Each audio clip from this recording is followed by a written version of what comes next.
Okay, before I get into the SmackDown review for tonight, it was not a garbage show, but anyway, before I get into that, just gotta say, tomorrow I've got my 100 subscriber special Q&A, so thank you a lot for getting me to 100 subscribers, a lot of shout-outs in that video, a lot of acknowledgement of the people who have helped build the foundation of this channel and who support the channel, so lots of shout-outs, lots of questions answered, really good video, I put a bunch of hours today into editing it. I was editing it while I was watching SmackDown, so that's all good. Hopefully you'll enjoy that Q&A tomorrow. But yeah, that's just the kind of public service announcement at the start of this video. Check out the Q&A tomorrow. You certainly will want to watch it. It's really entertaining, really good, some fun stuff discussed. Anyway, without further ado, let's get into the SmackDown review. Oh god, that was cringe. Every week I try and sit through SmackDown, and every week it's the same result, same outcome. I get to this stage, I hit the hour mark in the show. I just think, I don't want to do this anymore. I don't know why I started watching this show in the first place. So I get to 90 minutes into the show, I just give up watching altogether. So once again, that happened tonight. I gave up watching during that Carmella and Naomi match. They were talking to Bayley on commentary. I'm just thinking to myself, I can't do this. I don't have the willpower. I don't care enough to watch this. And plus, the main event of the show, I didn't catch what they were main eventing with. Maybe Goldberg is coming out and doing a segment for the main event. If not, it's going to be Roman Reigns and Corbin, which I think they're going to do Reigns and Corbin in the main event because we haven't seen them on the show thus far. So a Reigns and Corbin main event segment is hardly something I want to see. So yeah, pretty much this show tonight was garbage. Yet again, the worst wrestling program on television right now is Friday Night SmackDown. Bruce Pritchard, you sir are doing an awful job at booking this show. Now, last week's show in hindsight was alright, I guess. I mean, it was pretty bad to watch, but it was alright. The Carmella vs. Bayley match was good, and some other stuff in this show was redeemable. This week, there was nothing to care about. They threw all the tag teams they're giving TV time with in the ring for the first half an hour. Then we got a Lacey Evans interview with Renee Young, which was by far the best thing I saw on this show tonight. That interview was actually really good. And then we got what even was the stipulation? The Instruments match?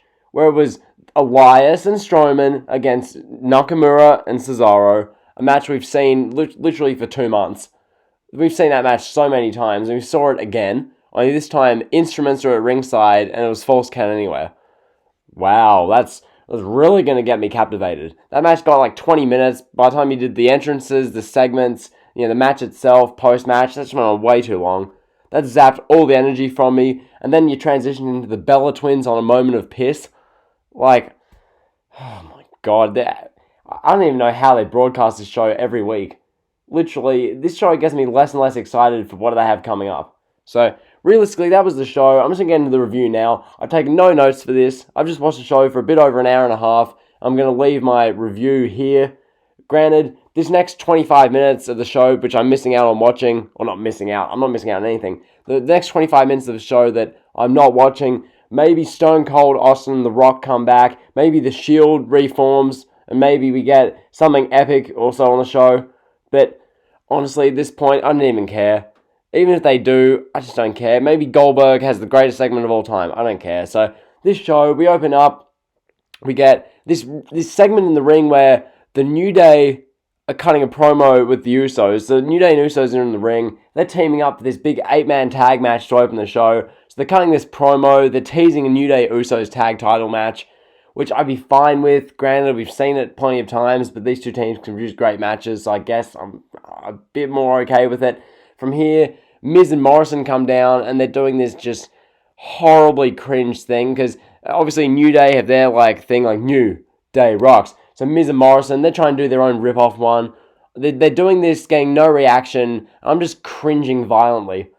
It wasn't funny. It wasn't even so bad you can get a laugh out of it. It was just insulting.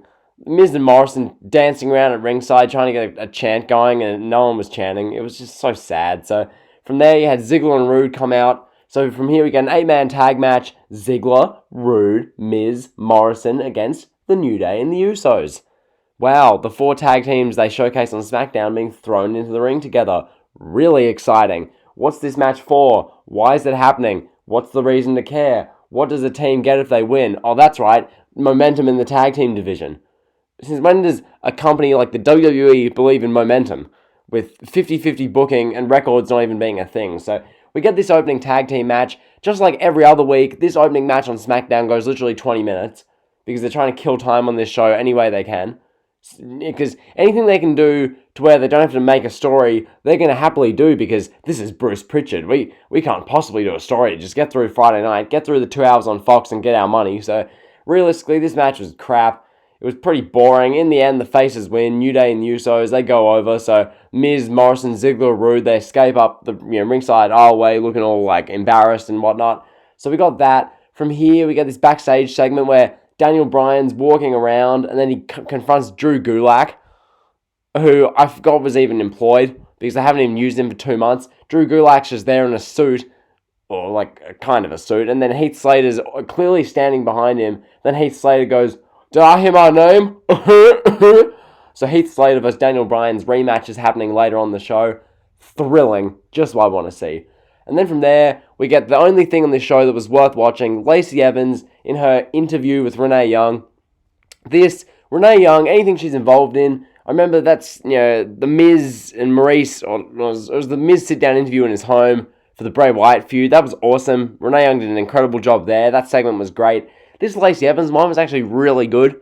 Right away, Renee Young asked, so, you're advocating for anti-bullying, but, you are like on that side of bullying others back only, less than a year ago. And Lacey Evans talked about how, calling people nasties in the southern part of, where she's from is not necessarily a derogatory term, and that she came to SmackDown, saw what Bayley and Sasha were doing, and saw the light with regards to how to act and how to treat people. And also when, she saw her daughter in strife, that made her turn to the good side. And then she talked about how, because Renee Young asked, "Look, you lost to Bayley, where to next?" And Lacey said, "That puts me in the back of the line, so I'm going to work my way up through fighting, beating all the other women." Like, that kind of stuff is good. Makes sense, is logical.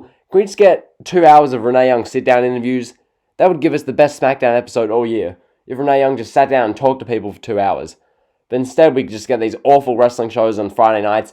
From here, after that Lacey Evans thing, which is by far the best thing on SmackDown, not like by a country mile, from here we get the thrilling, like, I forget the exact name of this. I'm sure anyone who watched SmackDown will remember, but I'm literally watching the show. I didn't even remember. That's how little I was registering this. It was basically a tag team match, just a regular tag match, only there were musical instruments sitting around ringside.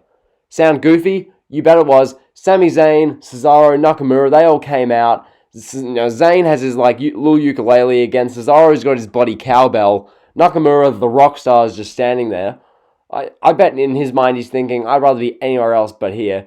So from here we get Elias coming out and getting the chants going, and then Braun Strowman comes out with a double bass, a cello, one of those giant strings instruments. He comes out with it. Sami Zayn looks all self-conscious with his ukulele. This gives Corey Graves a chance to, shout about how it's not about the size, it's about how you use it.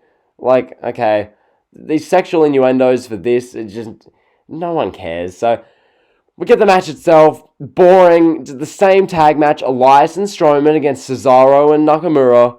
We've seen this same combination of 5 or 6 guys too many times to count. So this match, in the end, we had a dual spot where Elias hit a diving elbow drop off the top rope through Cesaro, who was lying on a table, and then meanwhile Strowman had Nakamura power slammed him from the announce table onto a piano, 1, 2, 3. So Strowman beats Nakamura again. Okay, we get it. Nakamura is worthless and can't beat anyone. We get it. We get Cesaro hasn't won a match in months. We get it, okay? We don't need to see this every single week. Every week, it's so tiring. It's the same part of the show as well. They always put this at either the end of the first hour or the beginning of the second. I don't know. So yeah, that was just exhausting. From here, I believe the next thing we got was a moment of piss from memory. So we get a moment of piss with the Bella Twins. God, it was so bad. This didn't even do anything as well. When the Bella Twins come out, I'm thinking to myself, so you're just trying to establish Bayley as a bully and the cowardly heel champion. Why don't you do an angle where, because the Bella Twins are pregnant, you have Bayley manipulate them or do something to them, mess with them, get heel heat. Because this is the Bella Twins are in their hometown for this segment. But no, don't do that. Have Alexa Bliss sit down on a chair and then have the Bella Twins slowly make their way out, sit down, thank the Bella Army, say that it's great they're going in the Hall of Fame and they love the fans, and then that's the end of the segment. That was it. Genuinely, I wrapped that up in 7 seconds because that's what the segment was. We love the Bella Army. So thankful to be going in the Hall of Fame. We're pioneers.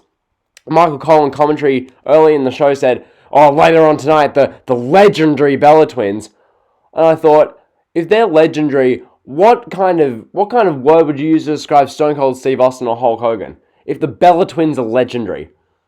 Excuse me? The legendary Bella Twins? Just Michael Cole, and that's another reason why he's the worst commentator in the history of the business. So from there, that was Michael Cole's little take. That was the moment of piss at the Bella Twins.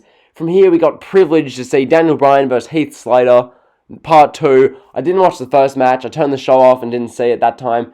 This time, the match between Bryan and Slater, it was whatever. It was alright. You had Drew Gulak on commentary. He was just, I don't know. I don't care. I just don't. Heath Slater was getting advice from Gulak. Heath Slater was targeting one of Bryan's legs. And then Bryan avoided a diving move from Slater.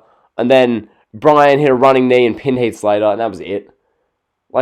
Honestly, what was that? Also in this show, the Mandy Rose and Otis thing. Earlier in the show, Tucker, he went over to Sonya Deville and Mandy Rose and said that Otis is the sweetest person he knows. And that she let him down. And Otis walked off and the crowd was chanting Otis. And then we saw later in the show Mandy Rose standing with the bags. Dolph Ziggler walks over and is like, "Oh, well, I've got a car. I can drive you home." And then Mandy just leaves. And then Otis emerges from behind a production crate and looks sad. And the crowd was like, "Aww." So that was Mandy and Otis tonight. We also got 4 Goldberg video packages. And then we had Carmella against Naomi. Which presumably they probably have Carmella win. I don't really know. I don't care. Does it matter, really? After seeing the story today that WWE are planning 6 women's matches for WrestleMania 36, first off, that can't even happen. So you've got Shayna Baszler versus Becky, you've got Rhea Ripley against Charlotte Flair, and then what? The Women's Battle Royal, and then what? What's the SmackDown Women's title match going to be? Bayley against Naomi? Because Sasha Banks is either injured or filming a movie or both. So Sasha Banks doesn't even look like she's going to compete at Mania. So that's 3 matches you can guarantee. The SmackDown Women's title I can't even guarantee yet. Then what? Are you going to put the Women's Tag Team Championships at WrestleMania? Matches like that are why WrestleMania is 8 and 9 hours instead of being 4 to 5 like it should be. Don't even get the women's tag titles on there. And who else would you even put on the show?